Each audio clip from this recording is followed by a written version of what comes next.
Nation. The hobby is the people.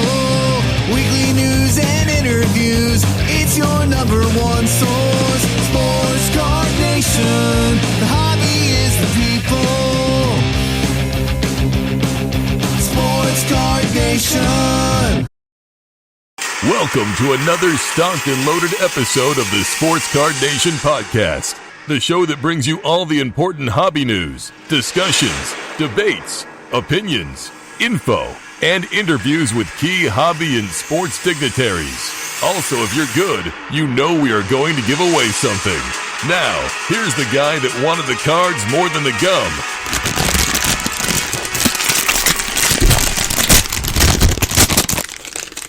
John Newman. What is up? Episode 134. Glad to be back. We are 1 week closer to the Super Bowl of the hobby, aka the National.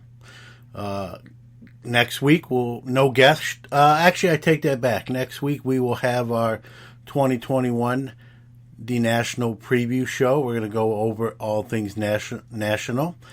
Tim Virgilio from Signatures for Soldiers will drop by and tell us about being the charity of choice for the National and what that entails and how you can help Signatures for Soldiers in military missions and actions. But that show is also going to go over hotels, restaurants, events in the National, events around the National, tips, for those that may be their first trip. There's going to be a lot of first-time nationalers, especially this year with a lot of the new people in the hobby. And so that show is going to really cover some tips, what to bring, how to set up your itinerary, in my opinion anyway. It's going to be very informative, and hope you get something out of it. It's going to be fun to do, and we'll be 1 week closer next week when that show comes out as well. Let's talk about this week's show. Got a great guest. Beckett Collectibles president Jeromy Murray will be on the show today. And I know I've been critical of some of the things that have happened at Beckett, recently and in the past. And, when Jeromy came on and agreed to come on, I said, I'm going to have to ask some tough questions. I can't have you on and not ask. People will beat me up for how did you not talk about that? And I got to be honest with you, very forthright gentleman, have a newfound respect in talking to him on the air and off the air, the conversation we had after we wrapped up taping as well. Did not tell me I couldn't ask this or I couldn't ask that. There were no precursors or don't go there's, and I really do appreciate that. If you know my stance, I really don't deal with that or have folks on that, give me the questions to ask them. That was not the case here, and happy he made time for the show, was very giving of his time. And again, you're going to hear me. I'm going to ask some of those tough questions using tact and respectful. And it's not all going to be that. We went on to nicer and better things, talked about the National, future plans for Beckett, what's coming, future technologies, and great conversation. And again, I'm not just saying this necessarily because I had him on, but very forthright. He came across to me as very sincere. You're going to hear him say, hey, we made a mistake here, made a mistake there. We're going to be better than that and make improvements. And we're human, right? We're all human. No one's perfect. And I really appreciated the candidness which he spoke. And again, no precursors, no script. He just said, hey, I'll come on. You can ask me whatever you like or need to. And I did. And again, keep it respectful, right? He's, one person, even though a high-ranking figure, and, trying to do the best he can. And but, we have to ask questions, and he was very forthright in his answers. Probably going to be one of my favorite interviews in terms of, coming on and being candid and answering questions that concerned me. And then we, again, like I said, we moved on to current events and what's coming down the pike for Beckett. I mean, it's a huge company, a great company. It obviously started by Dr. James Beckett, who I consider a friend and a great man. So we have to be respectful to that as well. So I want to thank Jeromy Murray for coming on, and I think you'll appreciate his candidness as well. I believe so. So with that being said, let's not delay any longer. Let's get this show started.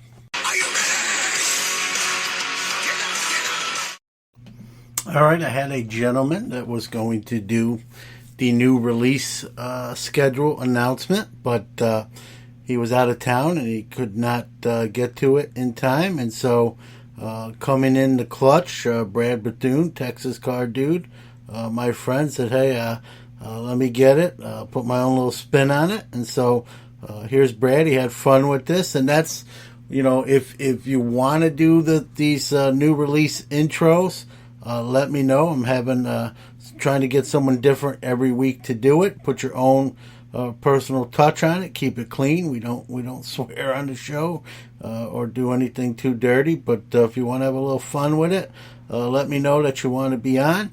But with that being said, Brad did a great job. Here he is.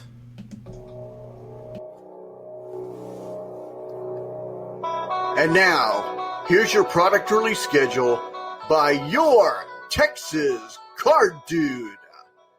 Starting off today, Friday, July 2nd, you have 2020-2021 Panini Noir Basketball. I like this product, but it's a little dark for the price.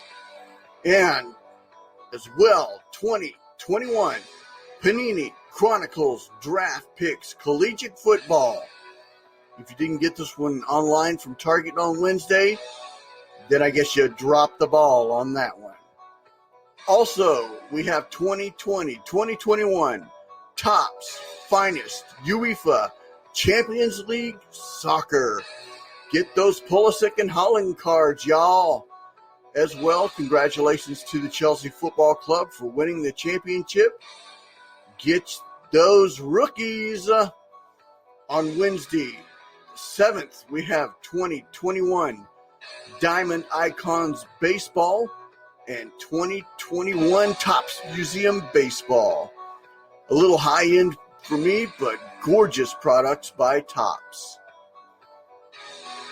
On Thursday the 8th, we have 2020-2021 Upper Deck Extended Series Hockey. Hashtag more Young Guns, baby. And by the way, Herman, go Stars. On Friday, not the 13th, but the 9th, we have 2021 Panini Luminance Football with full bleed holographic stock cards and more Trevor Lawrence cards than you can shake a stick at. Last but not least, on Friday the 9th, we have 2020-2021 Panini Mosaic UEFA Euro H2 Soccer, where you can chase autographs from Ronaldo, Williams, and Summer. No, not Mike Summer, Nico Summer. And on Saturday, the 10th, don't forget to catch your Hobby Hotline crew leading off Hobbypalooza at 10 a.m. Central Time. John, thanks for the friendship and a chance to shoot the wheels off your show. Hello, Newman. And now, here's more of your Sports Card Nation clown. The one, the only, the original, John Newman.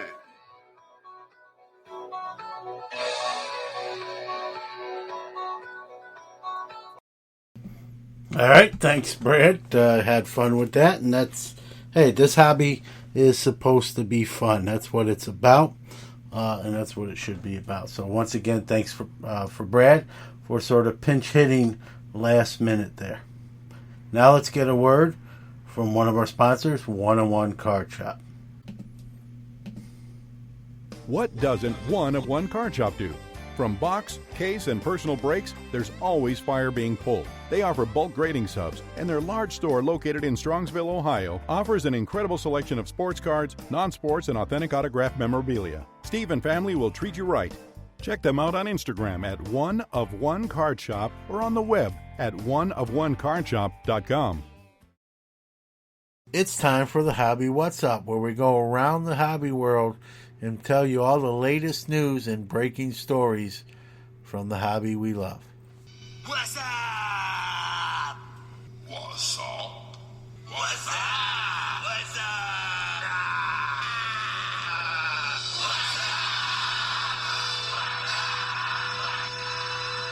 All right, let's start with Loop. The app is not just an app anymore. They are opening up a headquarters and card store in the Wynwood section of Miami. So they're making big moves. They're using some of that seed investment money to do that. I believe they're going to be doing on-site breaks as well. So stay tuned. The Card Life is also their show with their host Matt Strom, pitcher for the San Diego Padres. All right, Topps has made some financial announcements. They are up 101.7% in the first quarter of 2021 as compared to the first quarter of 2020, a year ago. $166.6 million.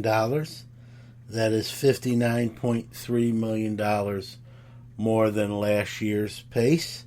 And while we're talking about Topps, let's visit the Muds stock, the SPA, that I traded all my Ford in at, I believe I got in at $12.81 a share, and at the time of this recording, the share is now $12.36, so down about 45 cents.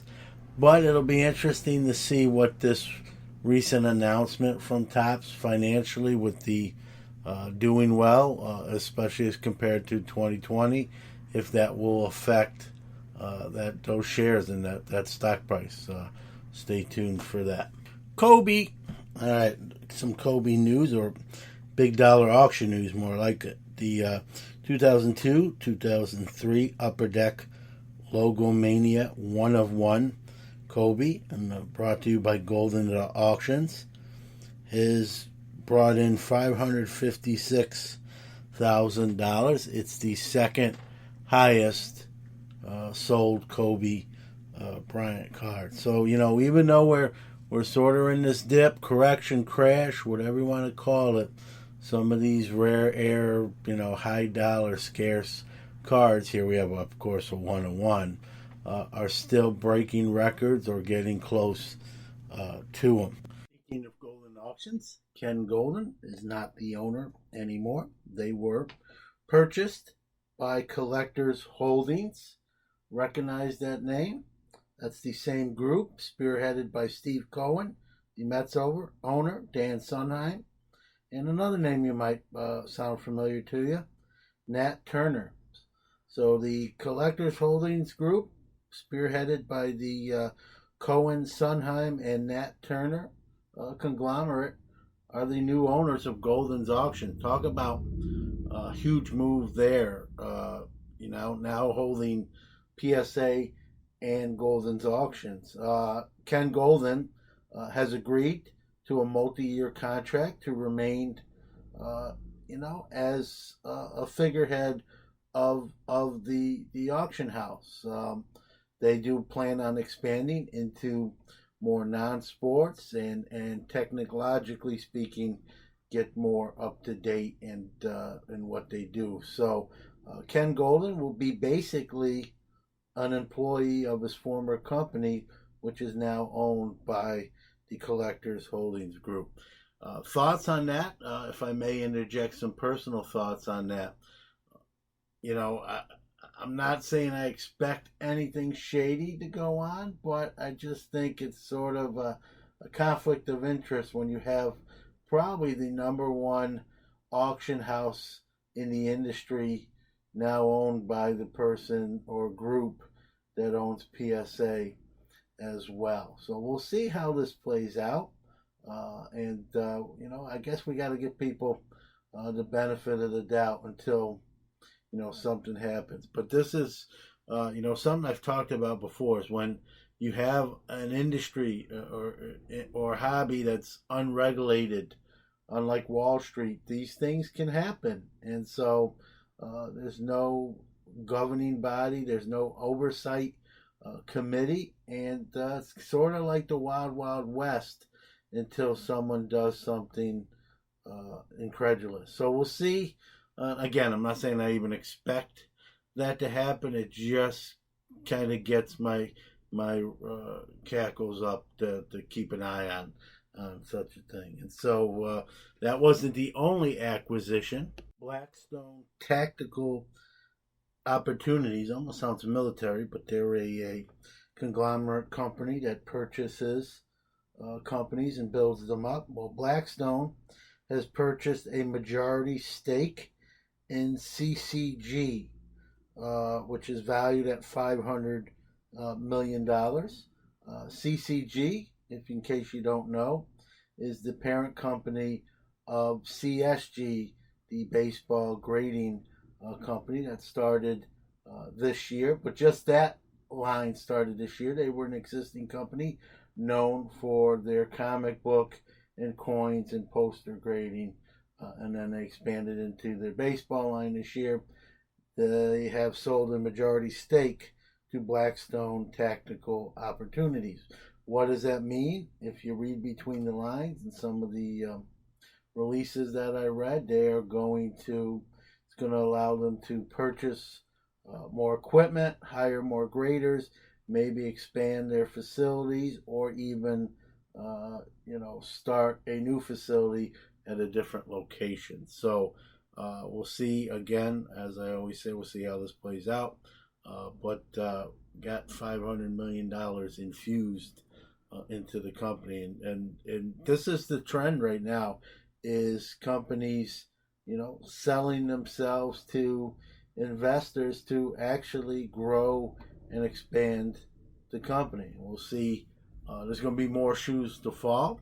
Not sure what or who next, but maybe we'll see something like a Leaf go for sale. I don't know. That's just me playing armchair analyst. I don't have any sort of insider word or anything like that. But there you go. Crazy times financially, part of the industry.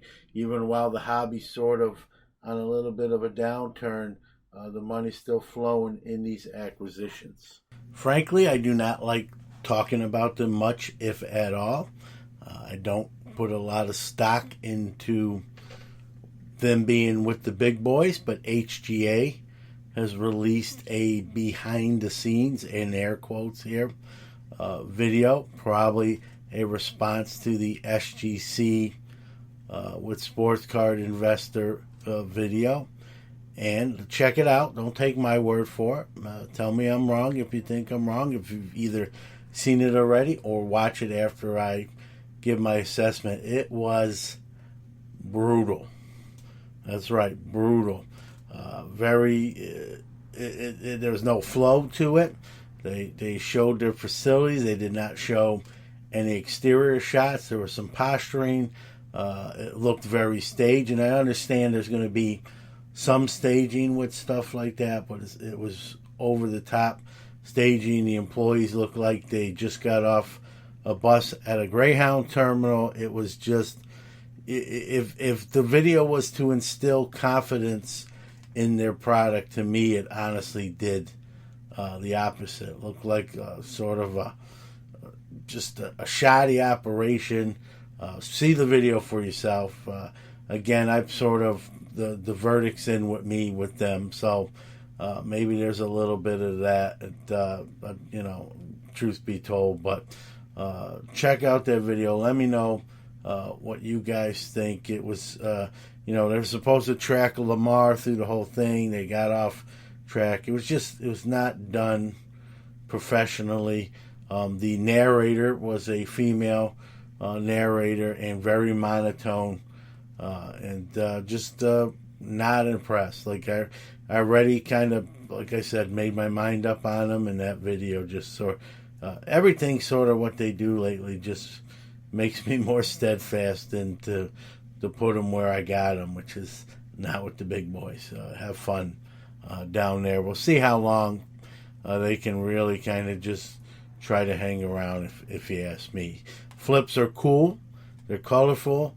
But you got to be about more than flips. You really do. There's got to be substance there. And there's got to be, can't keep making mistakes, shooting yourself in the foot and doing shoddy stuff and expect to be held in the same regard as what I call the big three. And it's almost like they're trying too hard, and they're actually, the reverse is happening, at least in my mind. So if you've seen the video and you disagree with me, especially, I'd love to hear from you and tell me why you disagree. But that's my story, and that's my opinion, and I'm sticking to it. Sports Card Nation, it's now time to chop it up with our featured guest on the one-of-one card shop guest line. Let's go! Real happy to have my next guest on the Sports Card Nation podcast. He's the newly appointed a few months back. Congratulations to him. He's been with the company quite a long time, but he's the president of Beckett Collectibles. Jeromy Murray, welcome to Sports Card Nation. Thanks, John. I appreciate the invite. Looking forward to it.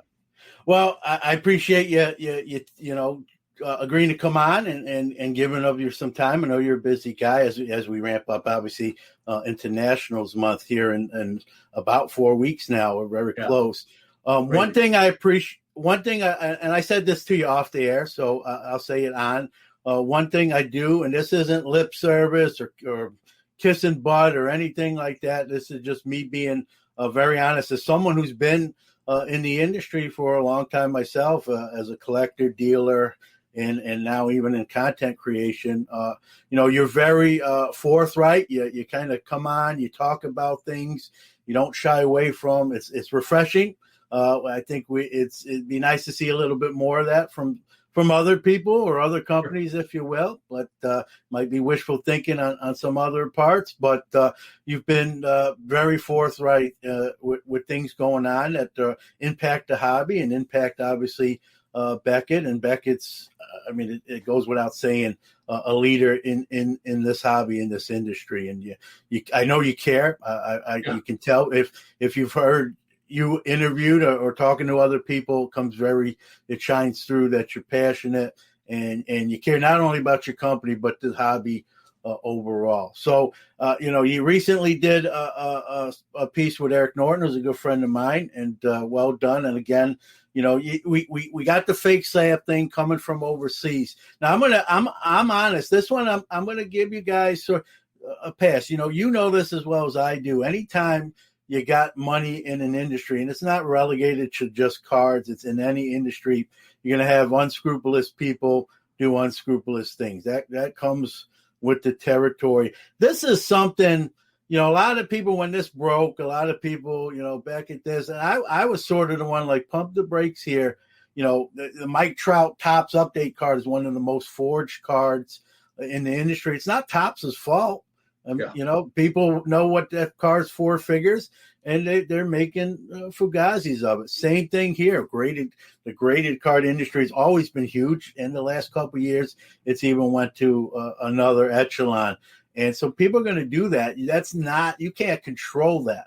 If anything, I just think, and you've touched on this, I'll let you, I'm kind of rambling on here, but, maybe the flip, you could have, updated it a little bit. And even at the same time, some of these people out there doing these things, it's illegal, they're criminal, but they're actually good at what they do, which is bad at what they do. But you got onto it pretty quick. Initially, I thought not fast enough, but then I heard your explanation that you guys were gathering facts before. You didn't want to jump the gun and say something too soon. You wanted to be accurate in your response. And I appreciate that. Just kind of, I thought you did a great job with Eric, and I don't want to beat that as a dead horse, but just kind of comment on and I know you said that there's going to be some changes coming, maybe even sort of an update on that.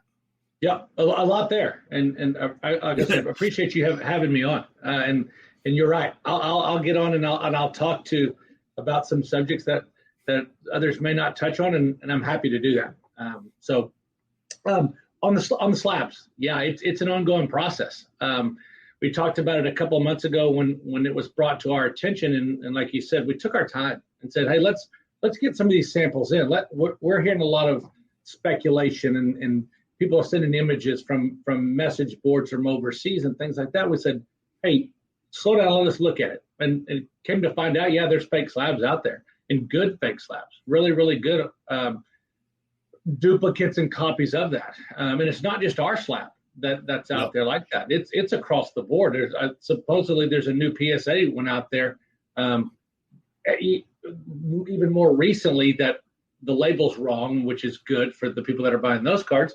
But it's an ongoing problem, especially with new grading services popping up and getting their slabs that's out there. And you're exactly right. There's a lot of money in this industry right now, and people are going to do whatever they can to make that money. We talk about it. People can counterfeit $100 bills, stuff from the U.S. government. Well, they're most definitely going to try to copy a piece of plastic that is around a piece of cardboard. That's just what it is.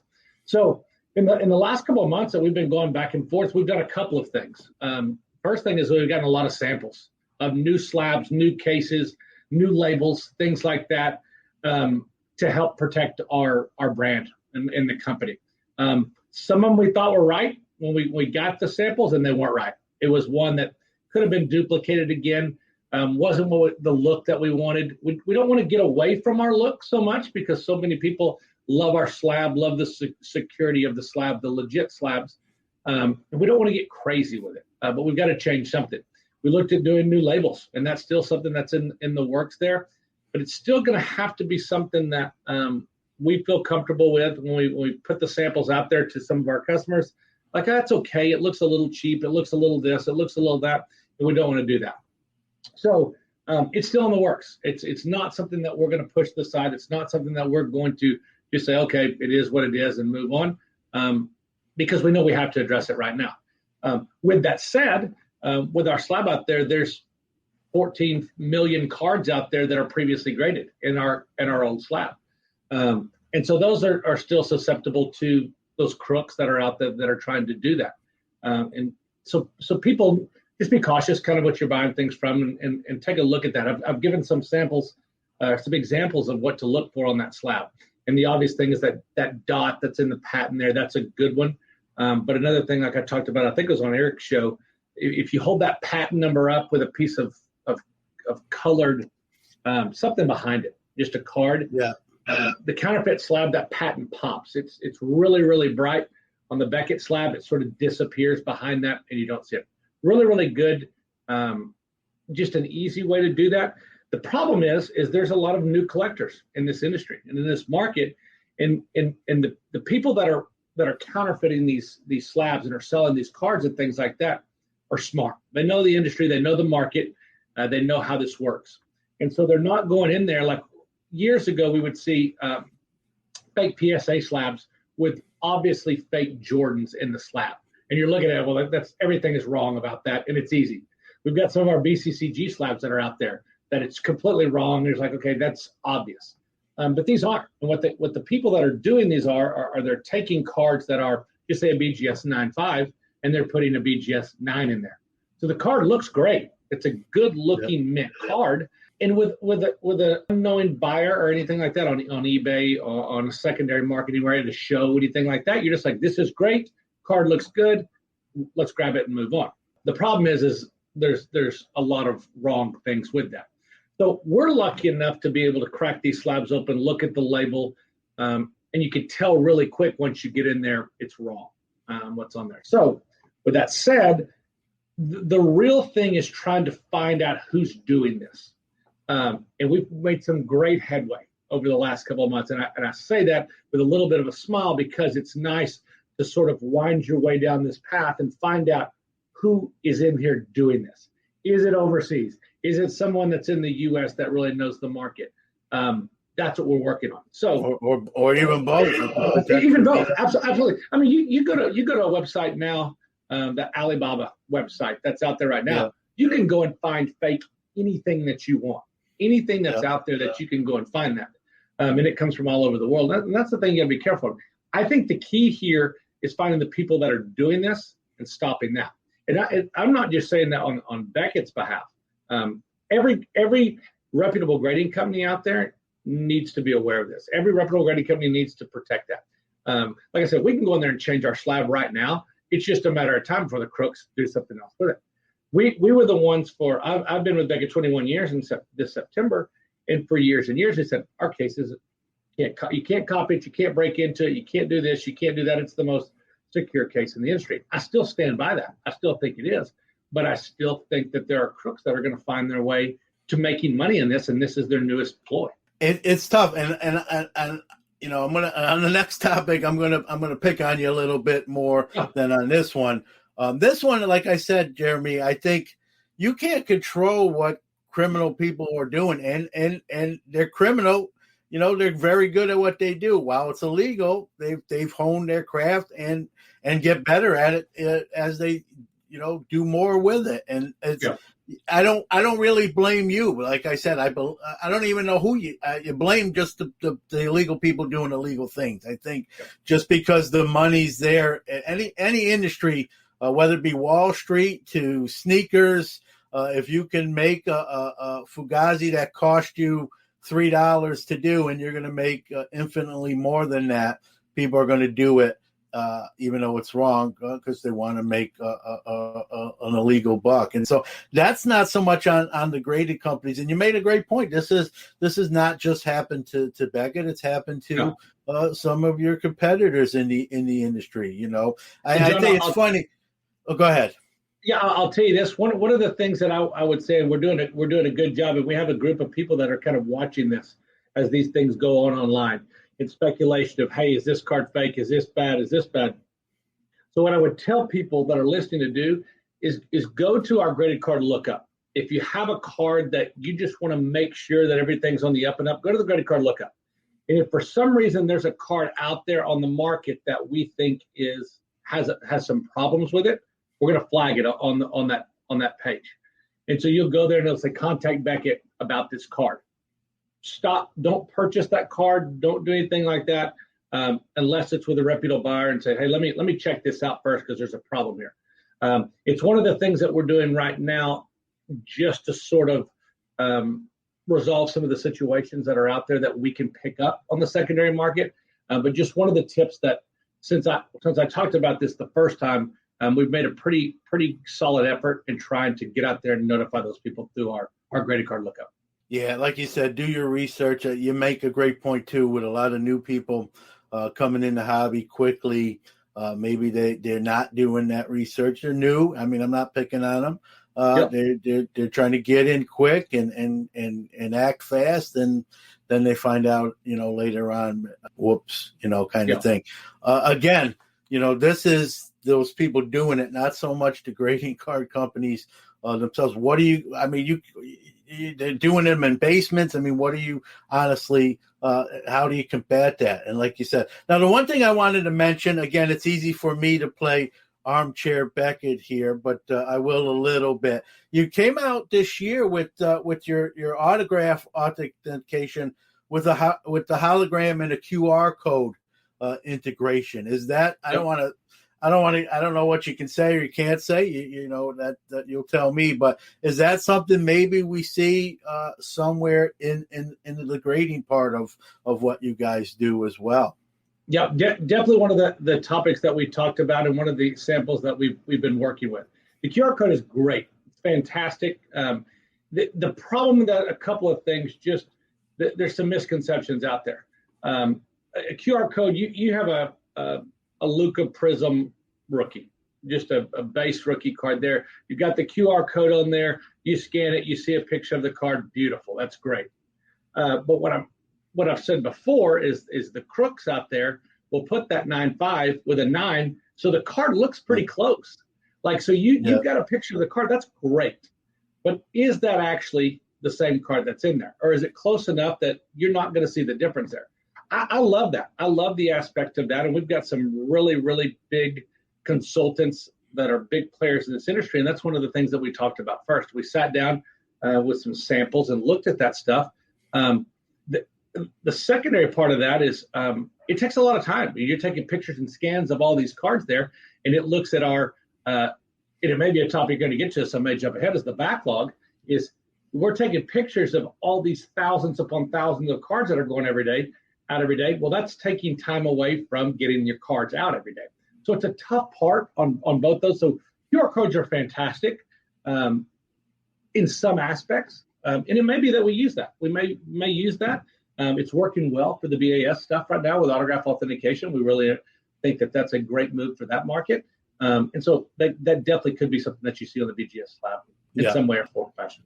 Yeah, and I appreciate you said you've even got sort of a segment of your grading team that is looking at this stuff, not only just kind of watch keeping, like, hey, what's going on, and maybe some innovation we can eventually implement to stay. Like you said, it's almost like it's like playing chess. You got to think one move ahead of who you're playing against, even though they're not playing fair.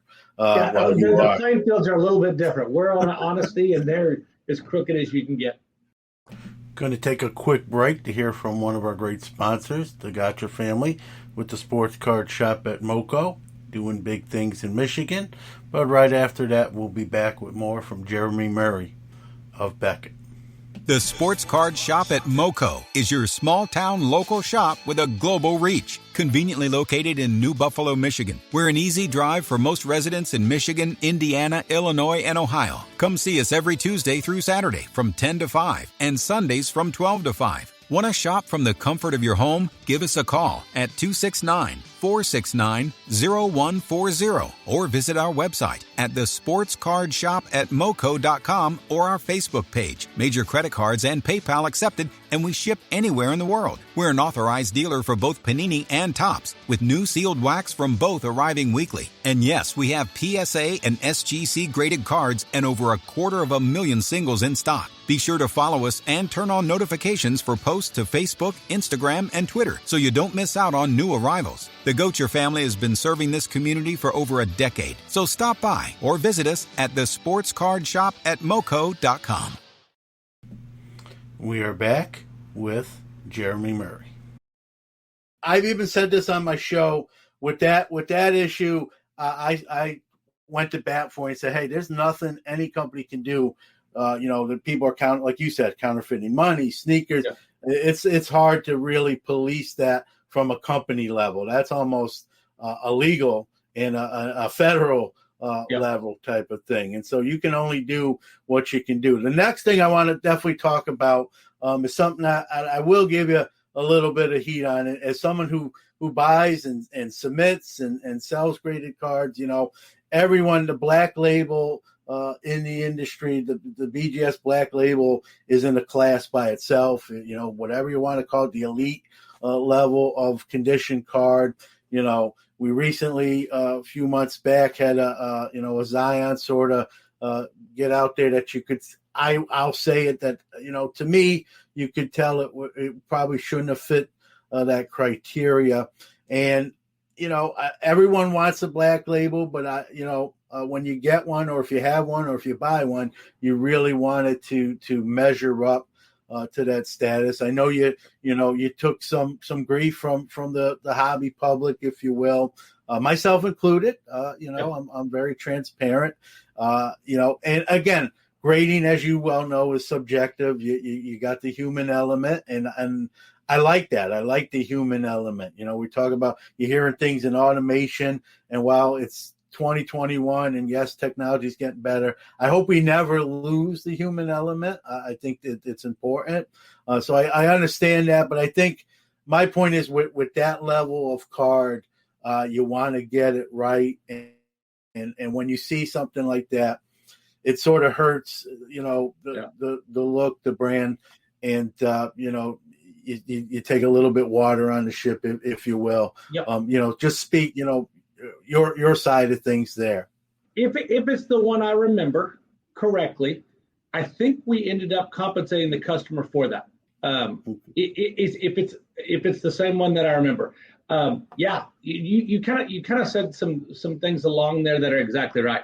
Those black labels are that's the chase item. Everybody wants those. Those the highest selling cards of those that are out in the secondary market. And so of any grading company, of anything. Yeah, I know. You might be a little bit, you know what I mean. I'll say it for you. I mean, that's the creme de la creme. If you like, agree. We can. I'll toot the own horns and things like that, but you did it, so we're good. But with that said, just like any card, we want to get it right. Now, it doesn't have to be a black label. It can be a 7 of some card. We want to get it right. And there's times that we make mistakes, and there's times that we regret things that get out there and say it's no good. And I'm going to tell you this, pull back the curtain a little bit. We've had to purchase back some cards recently that are big cards, get them off the market. Some things that would make your stomach sort of hurt when you say, oh, you're writing a check for that card. And it's the truth. Not going to go into the cards that are there because it's unfortunate that it's out there. And it's counterfeit cards. It's cards that have been misgraded. If it's that same Zion that I think it is, it was one that the card was a 10, but it wasn't a black label. It didn't deserve that. And so we said, hey, Joe customer, we messed up. Something was wrong here, and we made it right for that person. And that's what we're going to do. Any reputable grading company can offer that. They can offer that guaranteed service. At the end of the day, grading is an opinion. And so one of the things to watch out for is grading companies or services that pop up and say, we guarantee our grades. Well, I could sit here and guarantee all of our grades. In our opinion, that grade is correct. In our opinion, that grade is correct. But at the end of the day, it's got to protect the brand. And in a situation like the Zion, and in the situation that I just got done wrapping up, it would hurt the brand to have that card out on the market. So we do our best to get that back, and we want to get that back. And that's not saying for all of your listeners to send me cards and everything and say, this thing is wrong, this is wrong, this is wrong, because there's a lot of time your opinion differs from ours, and that doesn't mean that it's wrong or that we need to get it back. So that's one of the things I just want to put out there. And I don't want a stream of stuff coming in here like that. But yeah, that's really how the best way to address that. We make mistakes. No way we're going to hide about that. There are times that we damage cards. And when we damage cards, we tell the customer, we messed up. We damaged the card. I've said it before, and it's something that I'm in this long time. I'm in this for long term. I don't want to tarnish the Beckett name. I don't want to tarnish what Dr. Beckett started. I don't want to tarnish what our competitors are doing right now. If our competitors are doing well, we're doing well, and the market's doing well, and the manufacturers are doing well. So to have something out there like that, it doesn't do anybody any good, especially our name. So we do what we can to make things right when there's a mistake out there. And that was one of them. Design was one of them. From that, I just kind of in closing it up, have you done anything different, like internally, to maybe ensure, like, hey, I don't want to see this again. Like that it happened. We're human, like you said. People make mistakes, but let's try to make sure maybe that be the last one, or hopefully the last one. Great question, and it was really brought up, and I can't remember if it was that Zion or another pristine card that got out, that we sort of said, hey, we got to slow down. We know that everybody wants their cards back. We know that it's important to get that stuff back, but at the end of the day, that hurts the name, that hurts the industry. And so there's a couple of extra steps. If you get a black label, that it's got to be looked at by a couple of more people just to verify that, sign off of it, and says, hey, Joe signed off of it, Larry signed off of it, and Tony signed off of it. That card's good to go. And there's discussions going back and forth. There's some people who say, I think it's a black label. Some people say, I don't think it is, and this and that. So we've just added another level on there, especially for the black label. It says this needs to be signed off by a couple of people rather than just what we did in the past. So absolutely, yeah, good question. I should have mentioned that before. And I think that's perfect. One person can maybe miss something. Again, we're human. You got the human element, but you get two or three, especially if the first one says, "Hey, in my estimation, this is worthy of the black label," and then it goes to the next level. And you got to have three people say, "Yeah, I see it the same way." It's almost like instant replay. We looked at the instant replay, and the call is going to stand, or we look at the instant replay and we're not going with the original call. We're changing it to just the 10 or whatever it may wind up being. So what's nice about it is the guys that we have on our team, as it moves along from step to step, they've been around long enough. They know the industry well enough that there's quality control along the way, and it's crazy as it moves down the line and say, "Hey, you know what? Did you miss this right here?" And say, "You know what? That's not a 9.5 surface. That should be a 9 on this." So it's great to have checks and balances along the way, just to help make sure everything's on the up and up. This question was sort of asked of me, and I obviously I can't answer. As you already know, the grading industry is a competitive business. You got even new companies throwing their hat in the ring. You know how they'll do. Time will play that out. But and graders have moved from one company to the other. I'm sure. I don't want to speak for you, but you might have graders that did grade somewhere else at some point or other. Sure. Two of your, if you want to call them top guys that are known, you have went to a competitor. And the question they asked me, like, I have an answer, like, how does that affect? And I don't want to speak for you. You might agree with me. I just say, you probably have a lot of people that have done this a long time. And I hate to say it like this, but it's sort of like sports, right? Next man up's got to step up and fulfill the role. And it's, you keep doing business and providing great service, and why you don't want to lose anybody. That happens in real world jobs. Hey, I'm leaving, I'm taking a new position. Just kind of speak to that. A lot of people, I guess, sort of may, this is, reading a little bit too much, maybe into the tea leaves when those things do occur. Yeah, absolutely. I mean, with all the new grading companies popping up all around, with all the new grading services that are offering reviews of raw card reviews or slabs or things like that, there are going to be people that are looking around. There's money to be made in this industry, and so I think you said it right. It's just like any other field that you're in. You can work with someone for years and years and years and train them and teach them all the tricks and trades of the industry. And they leave and they go somewhere else, and they try to be your competitor.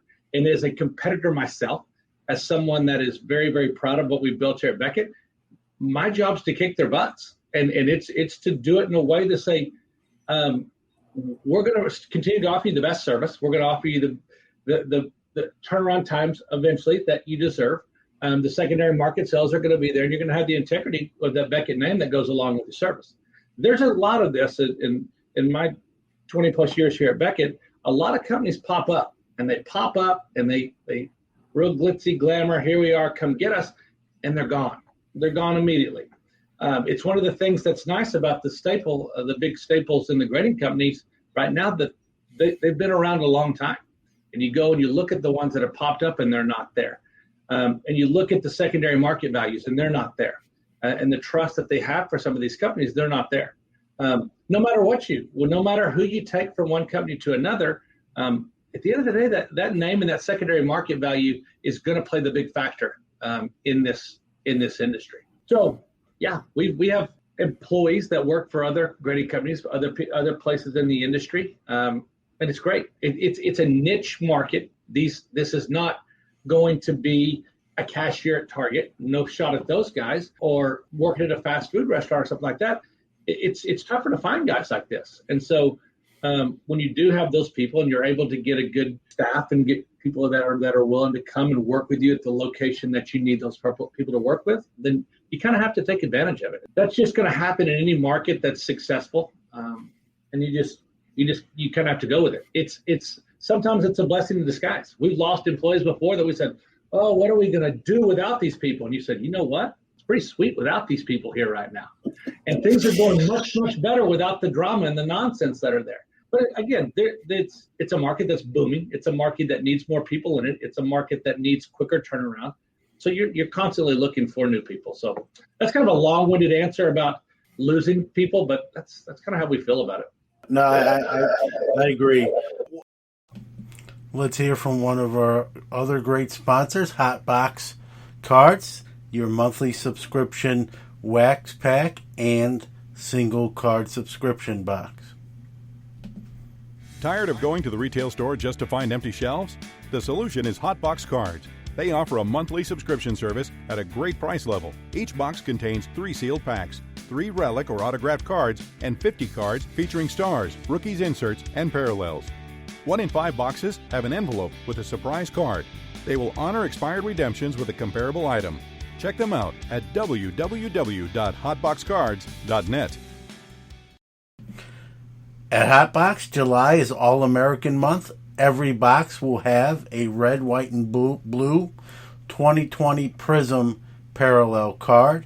And remember to save an additional 10% off, or actually get an extra hit in your box. Use the promo code SCNation. That's SCNATION for an extra 4th hit in your box. Sports Card Nation is back with Beckett's Jeromy Murray. You mentioned the backlog. It's really hit every grading company. This is not exclusive to one. That's just a testament to where the grading market is, where so many people are interested in it, transacting in it. The one thing that I hate to see, speaking from a personal point of view, but I got a feeling some might agree, is, it's sort of a weird, I understand the business model, like, hey, we have to raise our prices to slow the submission rate so we can catch up. You look at that maybe in like a restaurant, hey, we're going to raise the prices on the menu so people don't come in and eat. You say, what are you doing? Like, you know what I mean? But grading is sort of you can't compare the grading industry and a restaurant industry. It's different, but it always sort of, I'm like, man, I wish they didn't do. Maybe it's because I'm being selfish and I grade and I don't want to pay necessarily more money, and you get used to a certain price level. I understand. I guess what really sort of bugs me is when one does it. It seems like everyone sort of follows suit. Where again, playing armchair, president of a company, I would try to not let maybe another company dictate my actions. We're gonna yes, we're getting pounded with submissions. While that's good, there's some bad things to it because now our turnaround times are slower. But I guess I understand it, but it always bothers me when I see one makes a decision and then that's sort of like a domino effect. Yeah. And again, easy for me to say. I just wanted to get. You're on the front lines, so I'm in a studio right now, playing armchair grading guy. But kind of your, being right there in there, speak to that sort of aspect. I'll tell you, I'm the same way you are. I hate raising prices. I hate cards sitting in our vault. I truly people say, oh, whatever. He loves raising his price into $250 and get a bunch of cards in. I'm telling you the truth. I used to love the days when we'd run the 10-10-10 special. And you'd spend 10 cards, you get them for $10 a card, and you get them back in 10 days. Oh, my gosh, that was fantastic. We had the guaranteed turnaround. For 17 of my years here, we would hit those guaranteed turnarounds. We could do that. Then the market got crazy. And I'll rewind it a little bit. In 2008, 9, 10, the market was brutal. The economy was bad. Cards weren't coming in, and you had to go out there and really make some promotions and deals and things like that we look back on now and say, I cannot imagine offering something like that now. But we joke about, hey, let's. I can't wait till we can run the 10-10-10 special again because it does us no good. What I don't want to do, and I've said it before in other podcasts and interviews and things like that, is I don't want to price people out of the industry and out of the market, especially kids that are coming into this. I've got 2 kids that are coming up in this, and we've got a neighborhood full of kids that love sports cards. love Pokemon, things like that. And when you say, hey, right now at Beckett, you can only get a card graded for $250. That's silly. That's crazy, especially for a kid that may want it for a different level. So, we raised prices, I think, as little as we could. And it is very odd that how the big two in the industry always seem to sort of do it about the same time. And I'll tell you honestly, a lot of it is just coincidence. And I think it's market trends and things like that, and they make the move. But we try not to. The recent, when PSA shut down months and months ago, we had been in talks of doing that a month before. And it's hard for me to tell people, don't send us stuff. We don't want your business. Do not do it. And so we didn't do it. And we were kind of waiting for the National to make their move and say, yes, the National's coming on. And we eventually had to follow what PSA had done, and trying to do that as short of a time as possible. I'll tell you, and I've said it before, my goal is to get pricing back down to normal. And I think that once the backlogs are resolved, I think that once the market cools itself a little bit back to a non-crazy level, I think it'll happen. Will it surge again? Probably so. But with that said, I think a lot of the grading companies learned a lesson during the last year and a half, and that stuff like this the COVID-19 coming out really jack the market up in a good way. And I think you've got to be prepared for that, and got to be prepared for those surges and for those dips and things like that. So I agree with you. Everything you said there, price raises, I hate it. I don't want it. It doesn't do long-term effect any good. I think there'll need to be some adjustments throughout the industry. I think that looking back on the early days there and offering 45-day guaranteed service at $6 a card is probably not going to happen again. The market probably just never going to allow that to happen. But I also want to get it back to where if someone wants a card graded, a reasonable card, and it's a card that's worth $50, you can get it graded for $10 in a reasonable amount of time, and get in your collection in some form or fashion. And I've said it on another thing, we're working on some new product lines to sort of help those guys, whatever level you're at.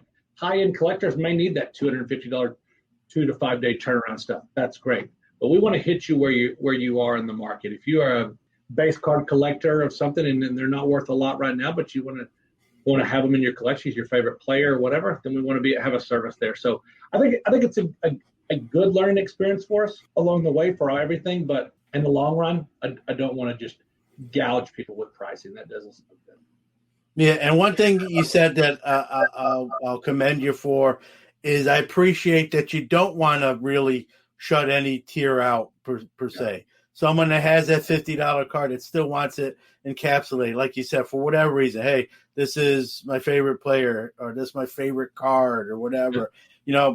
There's rumors that another company, not so much, that they're looking just to grade that more expensive market. And I mean, it's, people can run their business any way they want. That's why it's their business. But when I hear that as someone who doesn't have always that echelon of cards, I don't want to think, hey, they don't even care about this level of cards that I want. And to hear you say that, I hope other people who are listening to this appreciate that the same way I do, because I think it's important. Not everyone has $100,000 cards, sitting on their desk or in their safe. Or very few people have them. Very few people have them. Yeah. And so just to cater to that market is, I get it. I mean, that's an expensive market that can generate revenue, but there's more than, like you said, it's a small part. There's more of not that than of that. And it's important to not sort of limit your market or your customer base. And hearing you say that, warms my heart in that sort of way. So I appreciate it, So, you speaking, you mentioned the National. We were sort of in a holding pattern there. It's definitely at this point a go. And sort of, Beckett's plans, where you think you'll be at. Where are you taking submissions for those that are going to be there so they can plan accordingly? This is going to come out July 2nd, and so we'll be literally about 4 weeks away What can you tell folks out there as far as can they bring their cards, or what's the protocols in place there? Yeah, we are ramping up the planning for that and getting our show legs back underneath us. It's odd not to have done a show in a year and a half. I mean, last March 2020 was the last show that Beckett attended and graded cards on site for a short period of time until it was shut down. So I think we're all trying to get used to it. Hey, I remember when we used to travel. I remember packing up these crates and these pallets to get this stuff to a show. Nationals always is the biggest and baddest show of them all. It's 12, 14, 15, 16 hours a day for our guys. It's a tiring week. But I think there's a little bit of buzz about it. Like people a little pep in your step that you're ready to get back out there and hit this market with a lot of new collectors that a lot of us have never seen before, interacted with before. And I think it's great that it's back in Chicago, which is going to be slam packed. If you've tried to book your travel and things like that, you can see that things are really ramping up, and that's going to be a big show. So with that said, what we're going to do there, we're going to have a national like normal. We're going to have full on-site slabbing for grading. We're going to have full slabbing for Beckett authentication there. We're going to have the raw card review service that's there, the original RCR service that's there. We are going to have Beckett authentication doing on-site authentication as well. And we'll be taking submissions. What we're going to do this year is only take submissions for those two faster service levels, the premium and express. Right now, the only thing that we're offering through the mail is premium. We're going to offer it up to express as we're chipping away at some of the backlog. It's still one of those things that we don't want to fully start accepting orders as we get caught up. But there'll be some submissions taken there from the premium and express. On site at the National, we'll have, as always, books and magazines for sale, the Beckett publications there. For the first time this year, we will have our Beckett Shield products there for people to take a look at, to people to purchase, that we'll be using in our booth for the raw card service that are coming out. So it's going to be National is normal to us. People are already, what are you going to be offering? What's the price and things like that? This podcast and show is going to come out on July 2nd.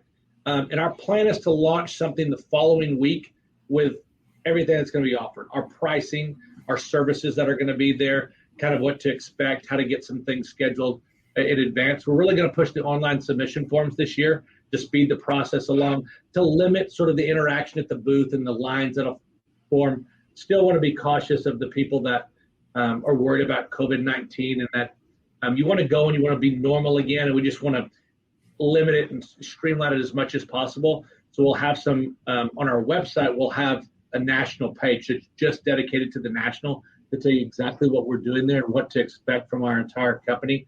So kind of be looking for that about a week after this show airs. Another real quick break to hear from another great sponsor, Iron Sports Cards. Iron Sports Cards is your #1 source for all your PSA and other grading submissions. Their elite status improves turnaround times. Heck, they even provide the card savers. Their chat rooms provide updates on all your submissions. They also offer wax options and single cards to cover all the bases.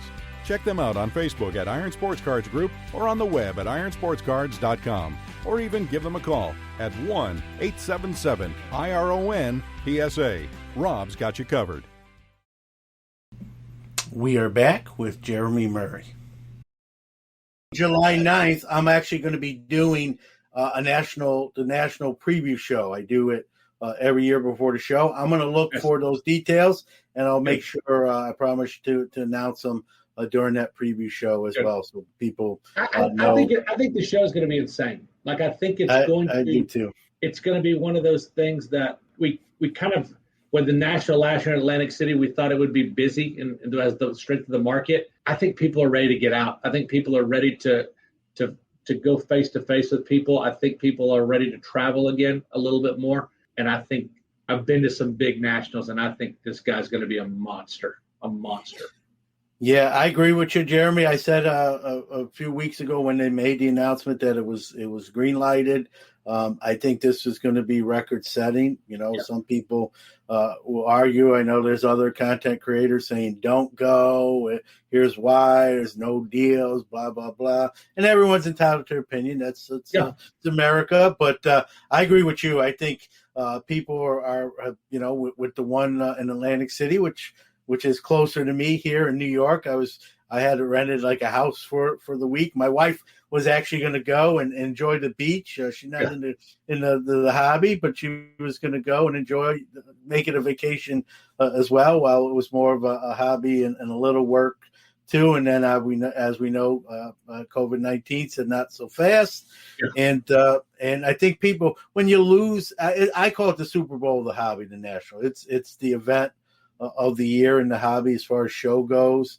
Yep. And when you lose it and you don't have it, that's a whole year. Plus, you got to wait to the middle, to July of the next year, and hope whatever caused it to be canceled is we're on the right side of that, which it looks like we are getting to that part. But it's going to be like you said, it's 17 months from the actual last National, or somewhere in that. I think people, like you said, are going to be chomping at the bit. I know there's been other shows, but the National is the National. I don't think you can, I've heard other shows. I've called the Dallas show sort of was the de facto one while we didn't have it, but the National is the National with the industry presence there. Everyone, every aspect represented.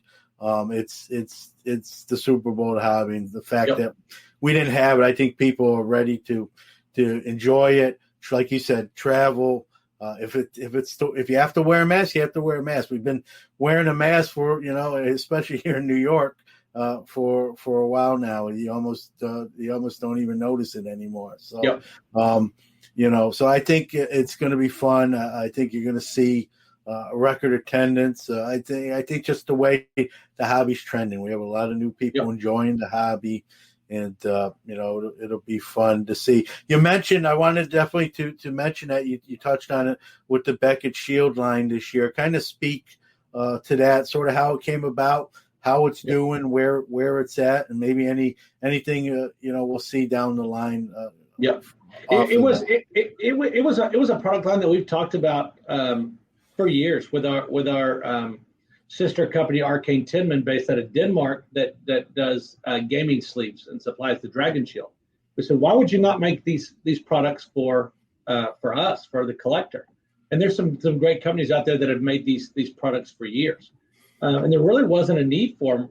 We didn't really push the pedal as hard on that. Well, then the scarcity came during the pandemic, and people couldn't get these products. And I'm saying, come on, guys, like this is a perfect time to get this out there.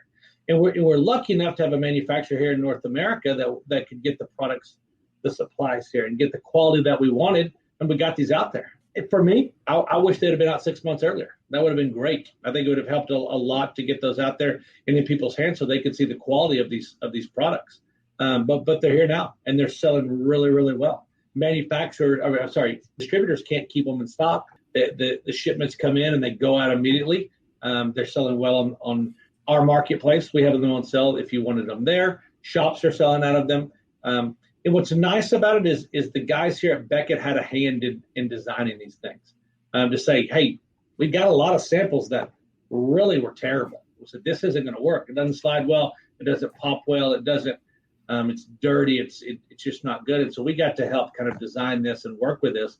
And so we're thrilled with it. It's a great product to have. It goes perfect with all of the product lines that we have, and there's more stuff to come. The next one that people have come in clamoring for is the top loaders, and that's the next on there. They could be available at the National, fingers crossed. And if that's the case, then great. We'll have them there at the National for people to come by and look at. And like I said, we'll be using them at the National as well, especially for the RCR service. And like you said, we had that shortage this year with supplies. I know it was insane what some stuff was. The prices, it blew my mind what a box of semi-rigids was going for. I was just like, oh my gosh, I wish I had a ton of these, because I could make a lot more money just selling semi-rigids at this point. I don't even need to grade cards for them. Yeah, like you just pull up in a parking lot, open the trunk. Hey, look what I got. Oh my gosh, it was crazy.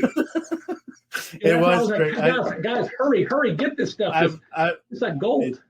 Yeah, I've never seen supplies do that in my 30 whatever years of being in the hobby, like ever. Like it was, you had to do one of these with your eyes. Like, am I seeing that that price right? Or that completed sale for like someone bid that like was that a case? No, that was one. That was one box. What do you mean?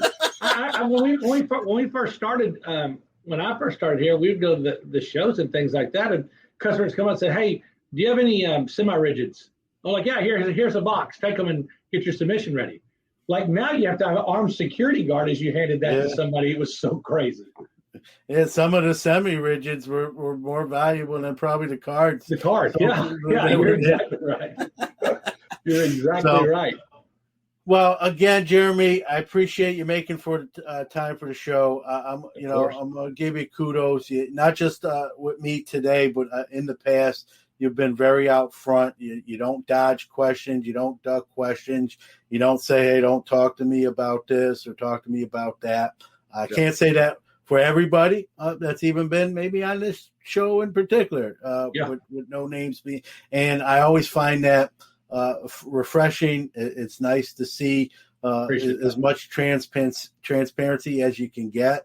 And I appreciate that you're that way, and says a lot about you, the man besides the executive. And so again, kudos to you and continued success. Are you going to the national yourself as well? I will be there. I'm actually looking at travel the last couple of days. When am I going to go in? When is our staff going to go in? So I will be there. It's like I said before, it's a long show. It's a long day on your feet and moving around and talking to people. But I'm excited about it. I don't. It was weird last year not going to the national.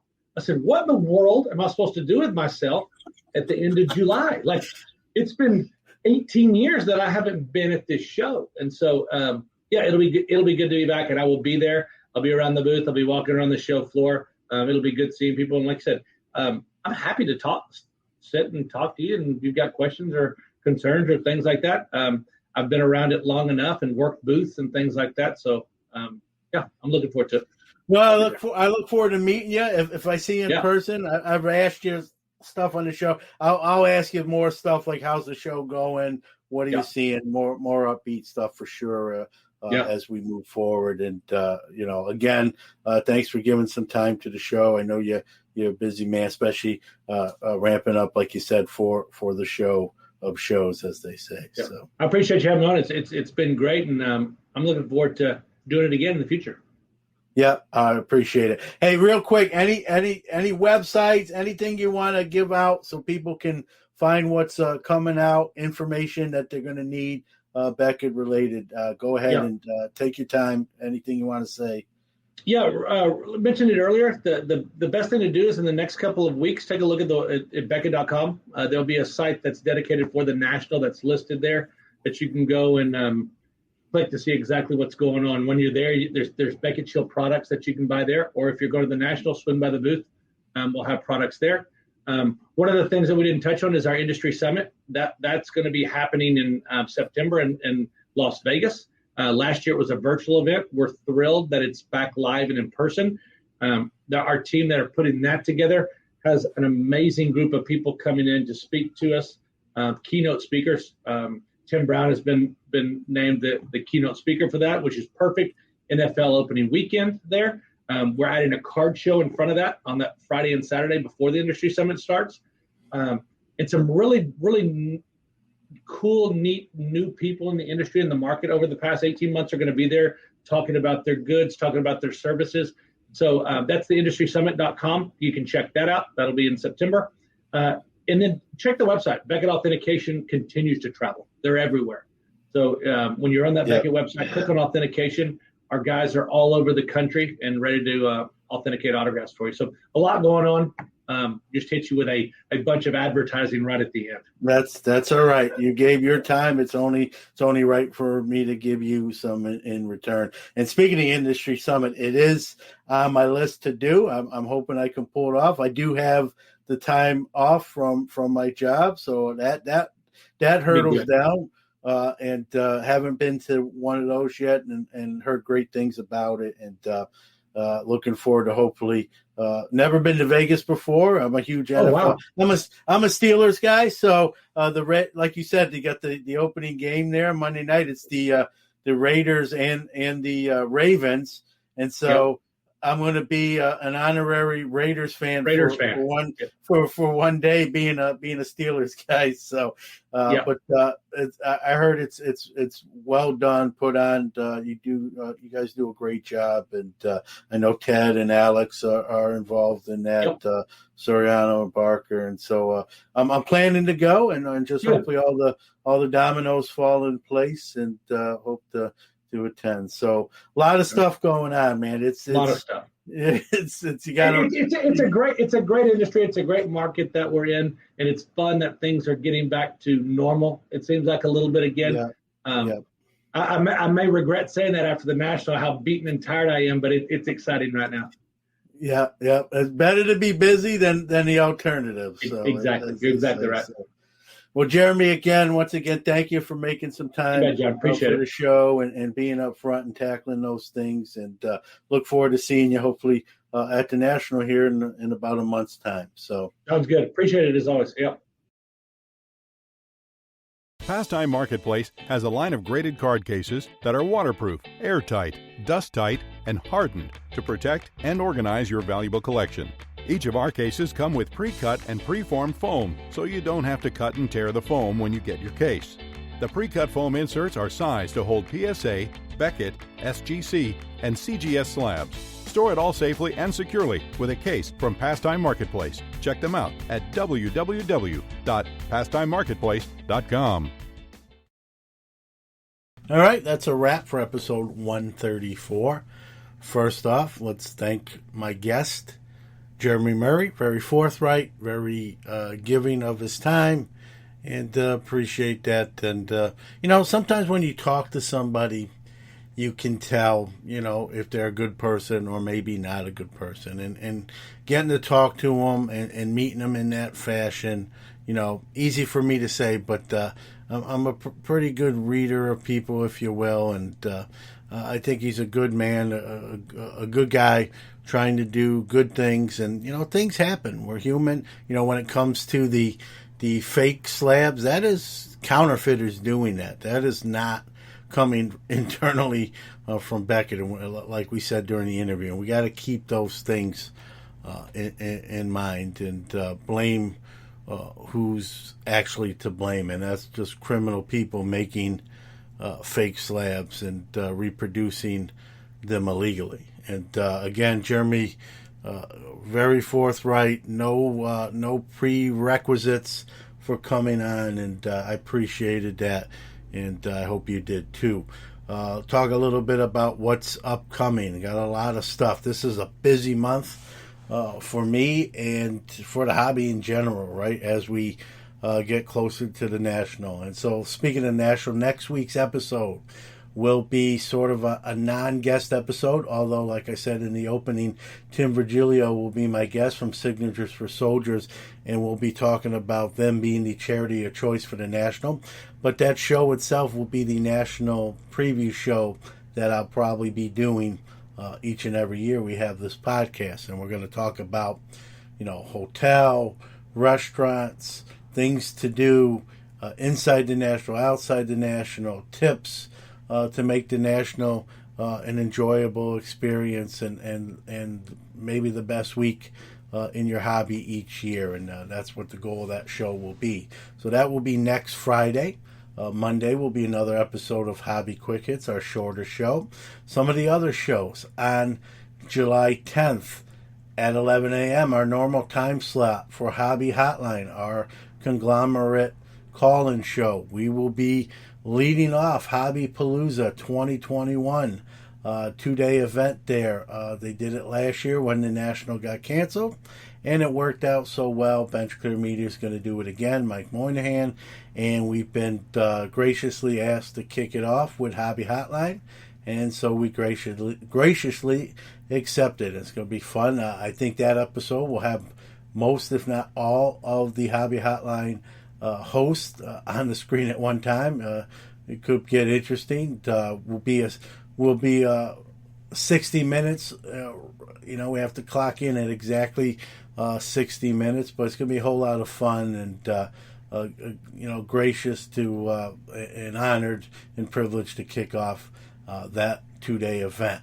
And speaking of Hobby Palooza, we are doing a Sports Card Nation Live. That will be Sunday, the following day, July 11th, 7 p.m. Eastern Time, on our YouTube channel, Sports Card Nation Podcast. So seek out our YouTube channel, Sports Card Nation Podcast.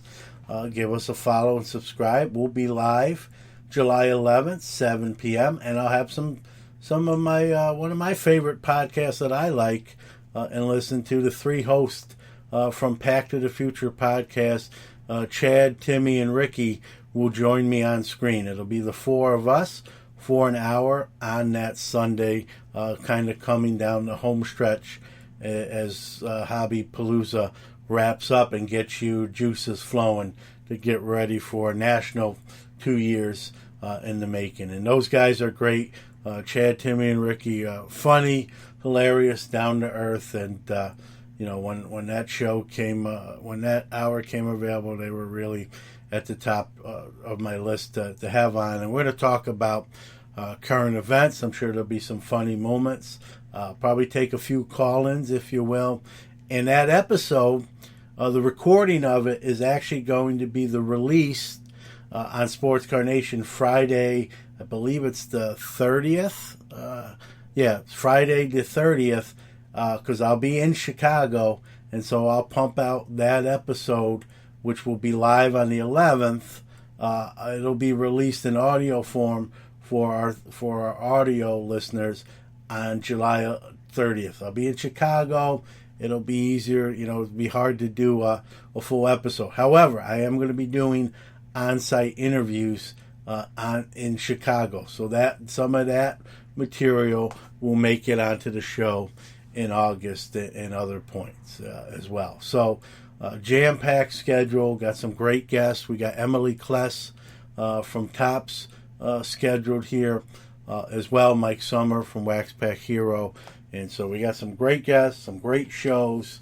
As we, July, I told my wife, I've talked about on the show, kind of just letting her know we have a whiteboard.